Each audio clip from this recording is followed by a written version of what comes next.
Hi, cousins.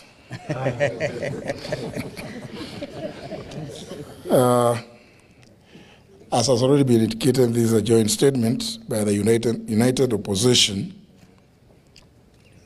on the murder of Albert Ojwang, as well as the continued intimidation of online and offline critics of the Kenya Kwanza heinous regime. Fellow Kenyans, 3 years ago, none of us could have imagined or predicted that we would be standing in front of you today in shock and horror, listing the atrocities and premeditated killings of Kenyans by the current regime. 3 years ago, many of us were on opposite sides of the political divide.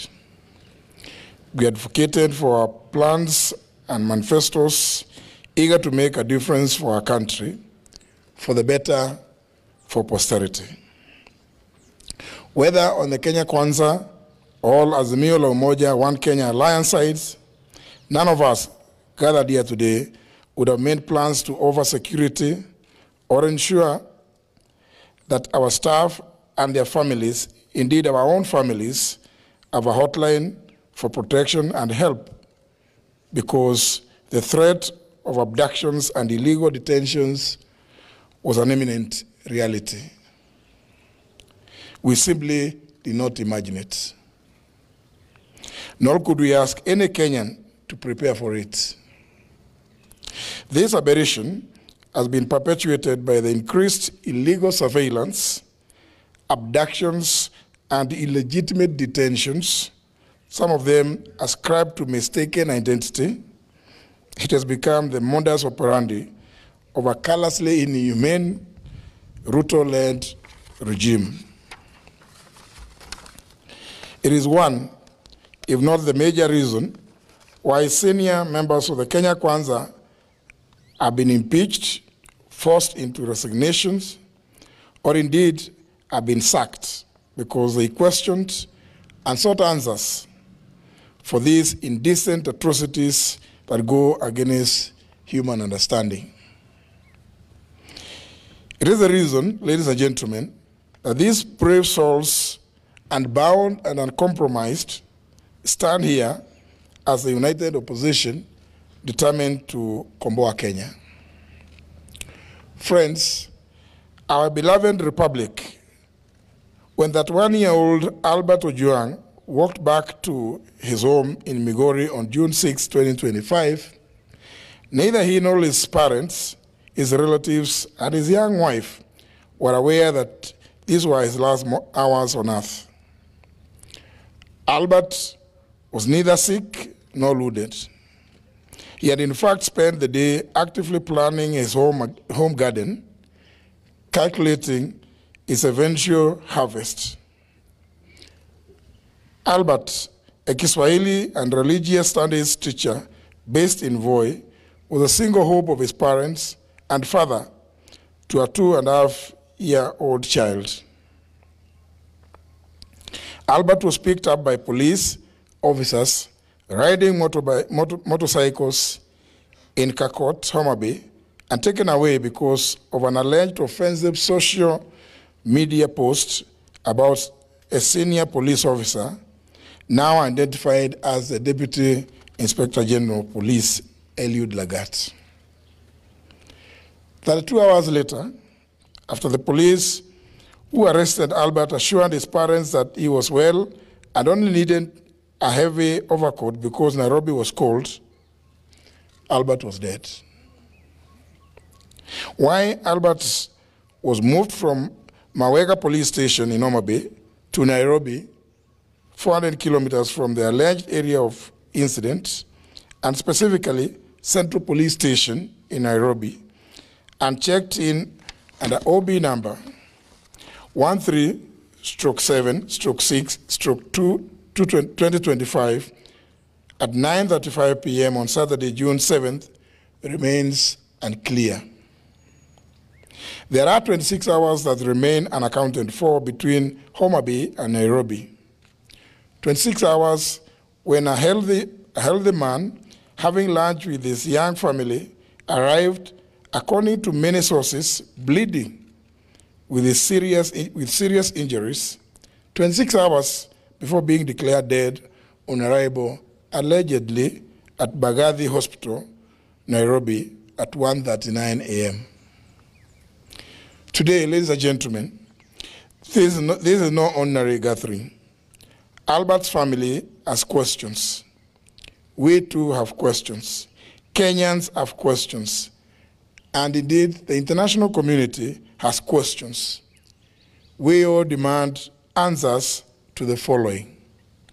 1, the Criminal Procedure Code, Chapter 75 of the Laws of Kenya, has clear procedures on arrests relating to cognizable offenses.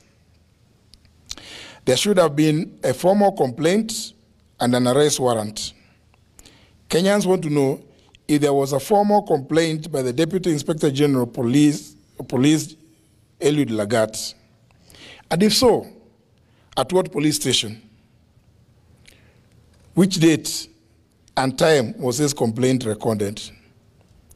Was it the OB entry number of the said was there an OB entry number for the said complaint?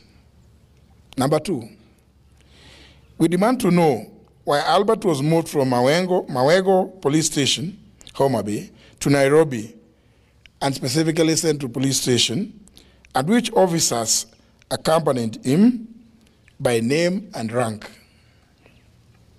Central Police Station, Nairobi area, has CCTV coverage. Number 3, we demand to know where the footage showing Albert being brought in and leaving the station is, and whether it's been provided to the family lawyers. If there is no footage, we demand to know who ordered for the cameras to be switched off. When Albert was picked up in Homa Bay, he had no physical injuries. Indeed, he was having lunch with his wife. We demand to know who inflicted the grievous and extensive injuries on his body. Number 5, it's been reported that Albert was in solitary confinement at Central Police Station. Why was Albert considered a high-risk criminal to be confined in solitary? If he was not in solitary confinement, as alleged, who are his cellmates and how many were they? We therefore demand to know that demand to be shown the cell register to show whether he was with other inmates or he was in solitary confinement.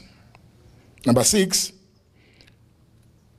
yesterday, June 10th, 2025,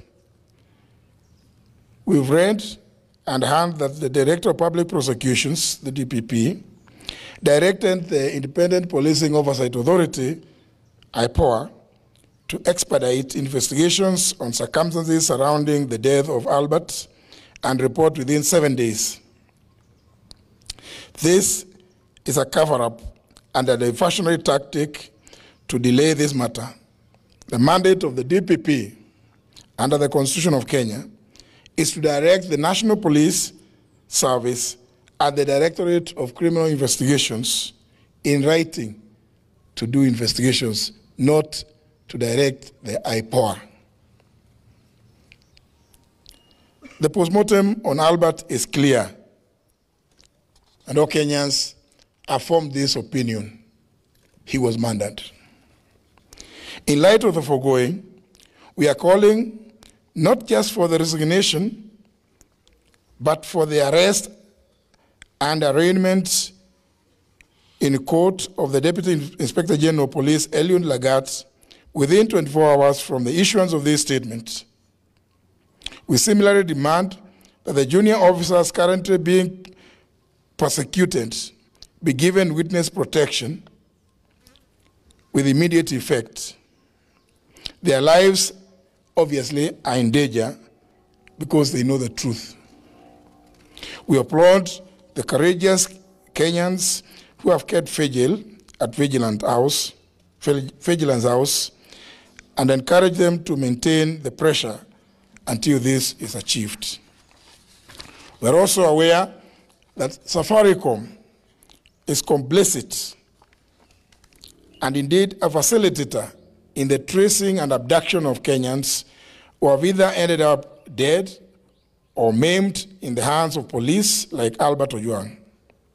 We want to issue a direct warning that this amounts to aiding and abetting in the commission of these crimes against humanity, for which Kenyans will hold Safaricom responsible and either take appropriate legal action or boycott their services. Finally, ladies and gentlemen, due to the persistent targeting, kidnapping and abductions, intimidation, and love arrests and murder of young people by this heinous and degenerate regime led by William Ruto, we reiterate our call for the June 25th to be a people's public holiday, a day of memorial in honor of all Kenyans who have lost their lives under this regime.